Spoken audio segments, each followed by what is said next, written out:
ఉమ్మడి నిజామాబాద్ జిల్లాలో bird virus కలకలం సృష్టిస్తోంది. 3 రోజులుగా ఉమ్మడి జిల్లా వ్యాప్తంగా అంతుచిక్కని వైరస్ సోకి లక్షల కోళ్లు చనిపోయాయి.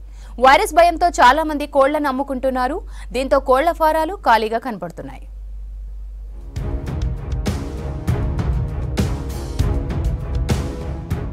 ఉమ్మడి నిజామాబాద్ జిల్లాలో లక్షల కోళ్లు మృత్యువాత పడుతున్నాయి. ఈ నెల 4న ఒక్కరోజే అంతుచిక్కని వైరస్తో 5 లక్షల కోళ్లు చనిపోయాయి. నిజామాబాద్ జిల్లా వేల్పూర్ మండలం లాక్కోరా, సాయంపేటలో వైరస్ సోకి సుమారు 5,000 కోళ్లు చనిపోయాయి. బాల్కొండ నియోజకవర్గంలో కోళ్ల ఫారాలు ఖాళీగా కనపడుతున్నాయి. కోళ్లు చనిపోవడం, వైరస్ భయంతో ఉన్న కోళ్లను అమ్మేసుకుంటున్నారు నిర్వాహకులు. ఈ కోళ్లకు బర్డ్ ఫ్లూ వచ్చినట్టు అనుమానిస్తున్నారు కోళ్ల ఫారం యజమానులు. కోళ్ల శాంపిల్స్ ను ల్యాబ్స్ కు పంపించారు అధికారులు. మాది కోళ్ల ఫారం వేసుకున్నాం ఓన్గా. బర్డ్ ఫ్లూ వైరస్ వచ్చింది. వైరస్ వచ్చి 2,000 చనిపోయినాయి. దానివల్ల 4,50,000 లాస్ వచ్చింది.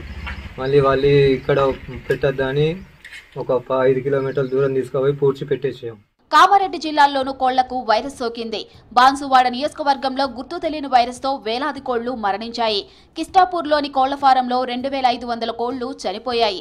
దీంతో కోళ్ల ఫారం యజమాని ఆవేదన వ్యక్తం చేశాడు. కోళ్లకు వైరస్ సోకడంతో సుమారు 4,5 లక్షల రూపాయల నష్టం కలిగిందని చెబుతున్నాడు.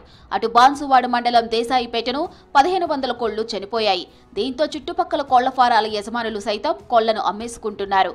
బర్డ్ వైరస్ కారణంగా చికెన్ అమ్మకాలు తగ్గాయంటున్నారు వ్యాపారులు. ఇటువంటి చిన్న చిన్న వదంతులు కొందరు సోషల్ మీడియా ద్వారా కానీ ఏదైనా అవన్నీ వదంతులు పుకార్లు చేస్తున్నారు. దాని ద్వారా మేము చాలా ఇబ్బందులు పడి నష్టాల పాలవుతున్నాం.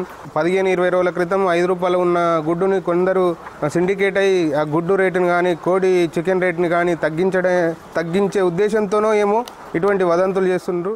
ఎలాంటి ప్రాబ్లం లేదు. కోళ్ళు కానీ గుడ్లు కానీ ఎవరైనా తినవచ్చు. ఈ డిసీజ్లకు ఎలాంటి భయపడే అవసరం లేదు. ఈ డిసీజులు రాకుండా మేము అన్ని విధాల వ్యాక్సిన్స్ కోళ్ళకు ముందే పిల్లలు ఉన్న టైంలో ఇచ్చాము కాబట్టి ఎవరు కూడా దీనికి భయభ్రాంతులు కావద్దు. యథావిధంగా గుడ్లు కానీ చికెన్ కానీ తినగలరు. నిజామాబాద్, కామారెడ్డి జిల్లాల్లో కోళ్లు మృతి చెందడంతో వెటర్నరీ, పశుసంవర్ధక శాఖ అధికారులు కోళ్ల ఫారాలను పరిశీలించారు. పలు ఫార్మ్స్ నుండి రక్తపు నమూనాలు సేకరించి ల్యాబ్కు పంపించారు. నివేదికలు వచ్చాక జరిగిన నష్టానికి కారణమేంటో తెలుస్తుందన్నారు అధికారులు.